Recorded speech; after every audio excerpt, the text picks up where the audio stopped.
Hello friends. स्वागत है आपका हमारे यूट्यूब चैनल अरुण व्लॉगिंग में। फ्रेंड्स, आईआरबी झारखंड से संबंधित एक वीडियो पहले बना चुके हैं फ्रेंड्स, जिसमें हम आईआरबी का ट्रेनिंग गठन उसका कब हुआ और उसका वाहिनी उसका हेडक्वार्टर झारखंड किस किस जिला में है स्थित है उसके बारे में आपको बताएं फ्रेंड्स। और इसका अगला पार्ट हम लाए हैं कि आईआरबी का ड्यूटी कैसा होता है, उसका सैलरी कितना मिलता है, उसमें अलाउंस कितना मिलता है और इसका पेंशन का सिस्टम किस तरह है। इसके अलावा विभागीय पनिशमेंट क्या है, इसका रिवॉर्ड क्या फ्रेंड्स, इसके बारे में हम इस वीडियो में चर्चा करने वाले हैं। तो आइए बिना देर किए वीडियो की शुरुआत करते हैं।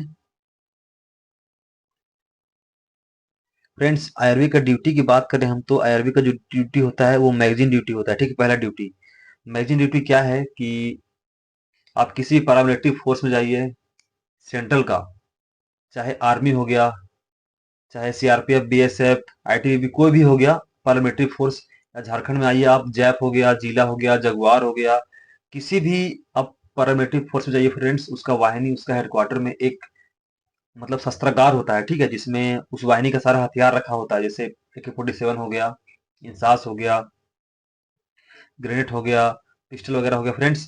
तो इसकी सुरक्षा के लिए 4 जवान को 24 घंटा के लिए ड्यूटी लगाया जाता है। ठीक है, तो जिसको हम लोग संतरी ड्यूटी भी कहते हैं और मैगजीन ड्यूटी भी कहते हैं। और बाकी जो जवान होते हैं उन्हें बांट बांट कर कैंप की सुरक्षा के लिए कैंप का पेट्रोलिंग कराया जाता है। ठीक है, रात को। इसके अलावा फ्रेंड्स, आईआरबी का जो काम है वो राज्य में जो नक्सली का प्रभावित जिला है उसमें सर्च अभियान करके नक्सलियों को खत्म करना। जिस तरह सीआरपीएफ सेंट्रल में जैसे छत्तीसगढ़ हो गया, सुकमा हो गया, दांतेवाड़ा हो गया, जम्मू कश्मीर में कुपवाड़ा हो गया, इस सब में जा करके नक्सली को, आतंकवाद को खत्म करता है, उस तरह आईआरबी और जगुआर मिल करके राज्य के नक्सली पर अपना दबाव बना के रखते हैं। ठीक है, इसके बाद जो आईआरबी के जवान होते हैं उन्हें एसपी साहब के बॉडीगार्ड के रूप में भी नियुक्त करते हैं।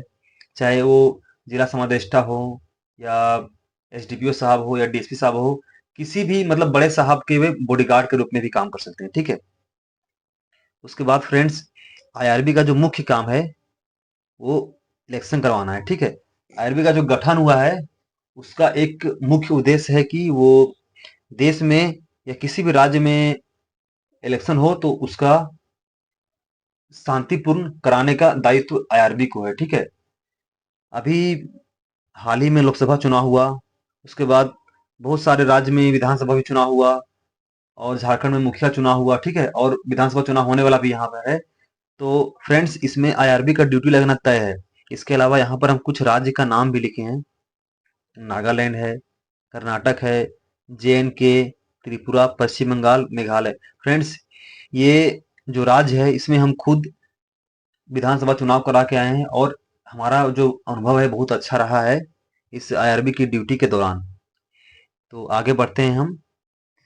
आईआरबी का जो ड्यूटी है वो जिला पुलिस का हेल्प करना भी है। ठीक है, कभी कभी क्या होता है कि जब किसी जिला में या राज्य में कोई ऐसा त्योहार होता है, ठीक है, जैसे छठ पूजा हो गया, दशहरा हो गया, होली हो गया, मुहर्रम हो गया, ईद हो गया, तो वहाँ विधि व्यवस्था को टाइट रखने के लिए, विधि व्यवस्था को बनाए रखने के लिए, किसी प्रकार का दंगा ना हो या कोई हिंसा उत्पन्न ना हो, इसके रोकने के लिए आईआरबी का जो फोर्स है उसको तैनात करते हैं। ठीक है, और इसके लिए जो जिला का एसपी होता है वो आईआरबी के वाहिनी से आईआरबी का जवान का मांग करता है। ठीक है, उसके बाद अगर आईआरबी का जवान थाना में तैनात है तो उसे नाइट पेट्रोलिंग भी करना पड़ता है, डे पेट्रोलिंग करना पड़ता है, अपराधियों को भी पकड़ना पड़ता है और उसको जेल ले जाने में उसका मदद करना पड़ता है।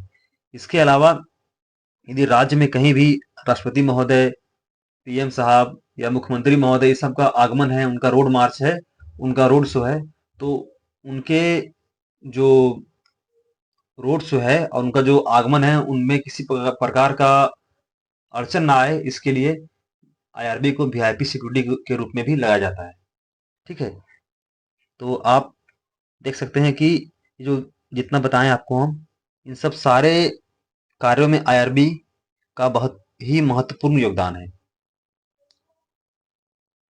इसके बाद आते हैं हम आईआरबी का छुट्टी कितना मिलता है। ठीक है, आईआरबी को साल में 18 आकस्मिक अवकाश, 20 क्षतिपूर्ति अवकाश, अनुमति अवकाश, अर्जित अवकाश, पितृत्व अवकाश 15 दिन का, 2 बच्चे तक, और मातृत्व अवकाश जो 6 महीना से लेकर 1 साल तक का होता है, ठीक है। उसके बाद मेडिकल अवकाश और शिक्षा अवकाश भी मिलता है फ्रेंड्स। आगे बढ़ते हैं हम। इसका सैलरी, आईआरबी का जो जॉब है वो लेवल 3 में आता है, ठीक है। लेवल 2, लेवल 1 ये सब ऑफिसर ग्रेड का आता है, ठीक है। और ये जो आईआरबी का जॉब है वो ग्रुप सी में आता है, ठीक है। जिस तरह रेलवे में group A, group B, group C, group D होता है, उस तरह पुलिस विभाग में जो ये आईआरबी का जॉब है वो ग्रुप सी में आता है, ठीक है। और इसका जो वेतन मिलता है ये 7वें वेतन आयोग के अनुसार मिलता है, ठीक है। इसका ग्रेड पे 2000 है, और इसका बेसिक पे 21,700, ठीक है। जब हम ज्वाइन किए थे 2019 में, तो जो मेरा बेसिक पे था वो 21,700 था, ठीक है। और इसी बेसिक पे पर हमको टीए, डीए चाहे जो भी अलाउंस मिलता है वो सब मिलता था, ठीक है। अभी कितना हमको पता नहीं, लेकिन जिस समय ज्वाइन किए थे उसमें मेरा बेसिक पे 21,700 था। और हमारा जो पे बैंड है वो 5200 से 20,200, यानी कि आपका पेमेंट इसके और इसके बीच रहेगा, कभी भी न्यूनतम में, इससे कम नहीं हो सकता है, ठीक है। और एक बात और है कि झारखंड में पहले एनपीएस था, ठीक है। लेकिन हेमंत सोरेन जो हमारे राज्य के मुख्यमंत्री है, उनके द्वारा झारखंड में ओपीएस यानी कि ओल्ड पेंशन को लागू कर दिया, जो झारखंड के सरकारी कर्मचारियों के लिए एक बुढ़ापे की लाठी बनी हुई है, ठीक है। इसके लिए मुख्यमंत्री महोदय को हम तहे दिल से धन्यवाद करते हैं। उसके बाद फ्रेंड्स, इसका जो अलाउंस मिलता है उसके बारे में आपको बताते हैं हम। इसका जो अलाउंस है वो फूड अलाउंस है, ठीक है। यानी कि आपको खाना के लिए मिलेगा 2,000 रुपया पर मंथ। आपका ड्रेस अलाउंस मिलेगा 4,000 रुपया पर ईयर, ये पर मंथ नहीं, ये पर ईयर मिलता है, ठीक है। उसके बाद आपका जो डीए है यानी कि महंगाई भत्ता, वो साल में 2 बार बढ़ता है, ठीक है। और अभी फिलहाल 50% हम लोग का महंगाई भत्ता है। आपका महंगाई भत्ता कहने का मतलब कि 21,700 आपका बेसिक पे है ना, तो इसका आधा आपको और जोड़ के मिलेगा महंगाई भत्ता के रूप में, ठीक है। उसके बाद मेडिकल अलाउंस, फ्रेंड्स ये मेडिकल अलाउंस 100 रुपया नहीं बल्कि 1,000 रुपया पर मंथ है। अपना फिटनेस को बनाए रखने के लिए, अपने आप को मेंटेनेंस करने के लिए सरकार 1,000 रुपये पर मंथ मेडिकल अलाउंस देती है। उसके बाद ये आपका टीए हो गया। ये टीए क्या होता है कि यदि आप अपने हेडक्वार्टर से 8 या 10 किलोमीटर दूर ड्यूटी करते हैं, तो आपका पर डे के हिसाब से 250 रुपया टीए बनता है, ठीक है। ये आपको वेतन के अलावा मिलता है। इसके अलावा फ्रेंड्स आपको ये रूम रेंट मिलता है, एचआरए जिसको बोलते हैं हम लोग। यदि आप क्वार्टर लेकर रह रहे हैं तो आपको ये एचआरए नहीं मिलेगा, ये आपका एचआरए कट जाएगा। और यदि आप क्वार्टर लेकर नहीं रहते हैं तो आपको ये एचआरए आपके पेमेंट के साथ जोड़ के मिलेगा। तो फ्रेंड्स ओवरऑल यदि आप पहला ज्वाइनिंग करते हैं, ठीक है, स्टार्टिंग में ज्वाइनिंग करते हैं, तो लगभग 30,000 के आसपास आपके अकाउंट में आने वाला है। उसके बाद फिर आप पर डिपेंड करता है कि आप पेंशन में कितना कटवाते हैं, एनपीएस में कितना कटवाते हैं, ठीक है। तो आगे बढ़ते हैं हम। पोस्टिंग, आईआरबी का जो पोस्टिंग है वो राज्य के विभिन्न थाना में हो सकता है, संवेदनशील पिकेट में हो सकता है, ठीक है। जंगल में इसका बहुत सारा पिकेट है, वहाँ है। उसके बाद फ्रेंड्स आईआरबी में अभी बहुत सारे ऐसे अभ्यर्थी बहाल हो रहे हैं जो जिनका अच्छा इंग्लिश है, जिनका अच्छा हिंदी है, जो कंप्यूटर जानते हैं, तो उन्हें साइबर थाना में रखा जाता है। और जो महिला पुलिस होती है उनको पॉक्सो एक्ट जो होता है ना, उनके तहत उनको महिला थाना में भी प्रतिनियुक्त करते हैं, ताकि महिलाओं को और मतलब जो होता है, जो छोटे छोटे बच्चे, उनका तस्करी पर रोक, उनका जो शोषण होता है उन पर रोक लगाया जा सके, ठीक है।